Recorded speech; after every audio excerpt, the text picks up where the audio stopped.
Welcome to Realiteen Talks. My name is Gary McGuey, high school practice leader for FranklinCovey Education. Each week, we're here to take on the real challenges of teen life. Let's talk. Our topic this week, social branding. It can make you or break you. Let's meet our Realiteen's panel and listen to their thoughts related to this topic. Team, today we have Emma, LaQuez, and Brenda. Welcome, everybody. How are we doing? Good. So thanks for being here. Appreciate it. This piece around social branding. When you hear that, what are your first initial thoughts? I mean, why are we even talking about this as a topic? How do we respond to that? Okay, your social brand is like your personal brand, your reputation, and it's how you promote yourself, how you carry yourself, your unique set of skills, your personality, how others see you. And if there's never been a better time to better your personal brand or your social brand, it is now. Since everything is virtual and everything is online, it's now or never. Yeah, so I agree with what you were saying. Your social brand, you can always better it and make it how you want. It's never a set in stone situation. You can change it, and what you post is how you represent yourself. So people on social media, when they see you, they can see how you want to live your life. I agree with Emma. Social brand is kind of like what you post on social media, and like people that have never met you, that's what they see, and that's what they kind of like, that's their first impression of you. Like the things you post online, the things you want to talk about on there is what people see you as. So when we are posting on social media, we are establishing our brand, our reputation. Where do our ideas come from? I mean, how do you choose what type of brand you want to represent? For branding, you always want to base your opinions off of what you believe, not what you see other people posting or celebrities. Like you always want to post about what you think is right and your opinion to things. So I should stop following Kim Kardashian right now? Is that what I'm hearing, Emma? If she inspires you and you want to follow the path, then go for it. Thanks for the coaching tip there. Yeah. As for me, within my position as a Alabama FCCLA state officer, we are required to remain unbiased, So you follow things that you do believe in. You also want to I want people to know me as an inspiring person, a motivational person, a person who has a great influence. So I tend to follow things that are motivational quotes, authors, and basically I follow things even within my career path, event planners, a lot of things. So you basically want to brand yourself upon where you want to go. Yeah. Mm-hmm. I feel like you follow accounts that make you happy too. Like for me, I love seeing memes on my social brand all the time, and I'll share them too because I know they make me happy and I know that they'll make other people happy. Yeah, I like that. Mm-hmm. I agree with what you're saying. So I'm hearing a lot of upside to social branding right now, that you're creating a reputation, your social brand, you're putting yourself out there so people, can learn more about you. What are what's the downside of this?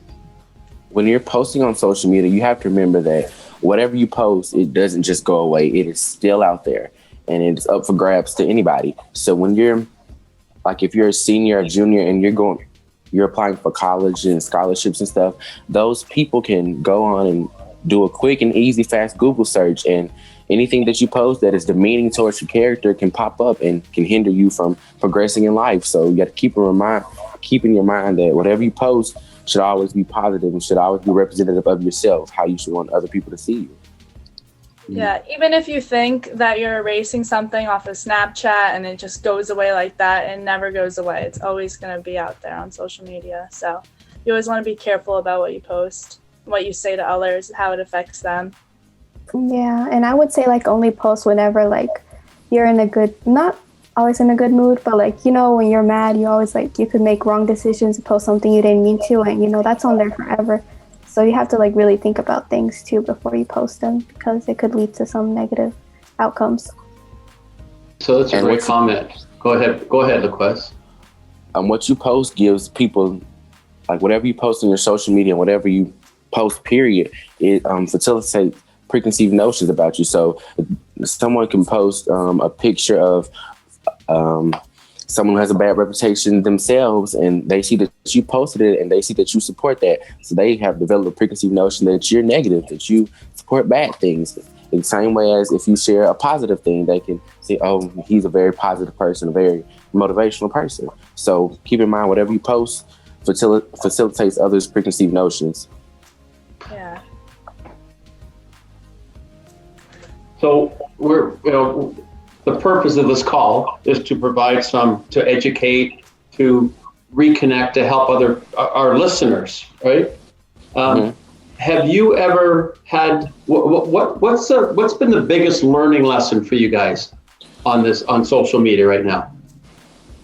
I'm just gonna say self-image on social media. When you see all these other girls or boys, they post their pictures and like they're going out with their friends, or they're too skinny, or you want to be like them. It can affect a person so much that you just have to know that like the way you want to like represent yourself is just how it has to be. You're not gonna be like Kim K or anyone else. Like, you just have to be yourself and know that's perfect the way you are. A learning lesson that I got is I actually have a state FCCLA account and a personal account. I got a DM from one of my state followers, and they were telling me how inspiring and influential I was to them. And then I looked at it, I was like, wow, so once you actually post something, how you build your brand, how you post and everything, that it's not just affecting you, it's affecting the person that follows you. You could be the person that inspires them. You could be the person that actually saved their life. So I just learned from that point on, like whatever you post, whatever you do, not only affects you, the people around you, but everyone. Yeah, I agree with that. I really like that too.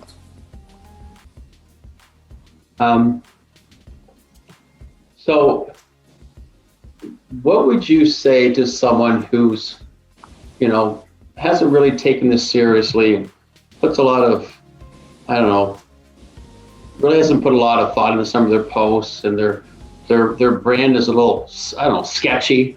What would you say as far as coaching somebody to really take this more, seriously, maybe is the word I'm looking for? You can always change your brand. Like, if you post a bad thing and you know it's bad after, like, you can't erase it. It's always going to be out there, but you can build off of that and learn from your mistakes and grow. And you can always change your social brand. You can make it better. And how quickly can you change your social brand? How quickly can that happen? It takes time, for sure. Yeah, I feel like it depends on the situation as well, like how bad something you posted was and how much better you want to get about that. Then for me, like at its very core, your brand is your reputation. It's how people think of you. So how people think of you, and that's an acronym for the word think.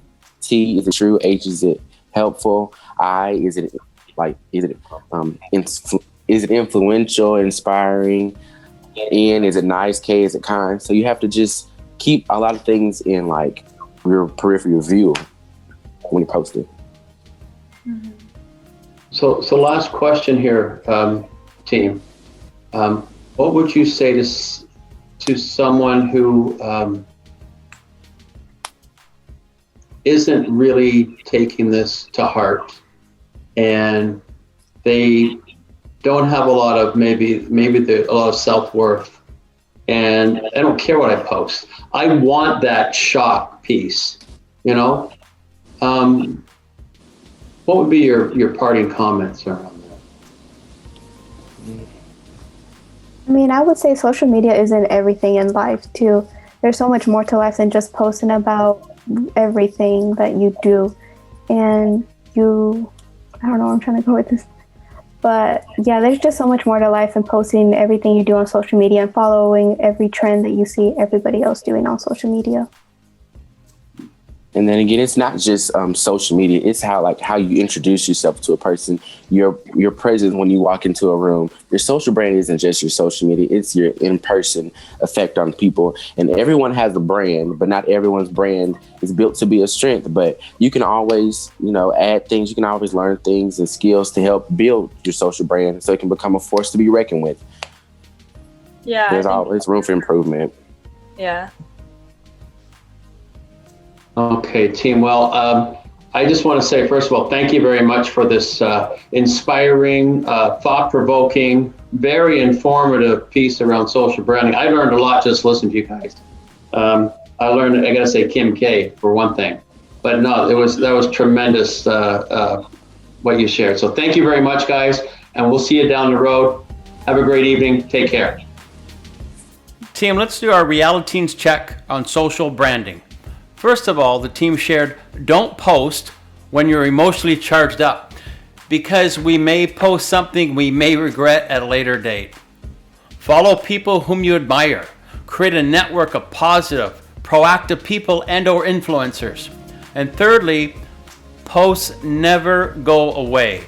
So let's make a point of not posting when we're upset or frustrated. In closing, the 4 people you hang out with the most, that's who you become. So we can take the same philosophy to social branding. The 4 people we engage with on social media, that's how people perceive us. Research states that we tend to rely on the first piece of information we see. Once again, we want people to see us for who we are. Our social brand, our social reputation is legit. Until next time, let's talk. Thanks for tuning in. Subscribe to Realiteen Talks on YouTube, Apple, or Spotify, and leave a review or comment. We'd love to hear from you.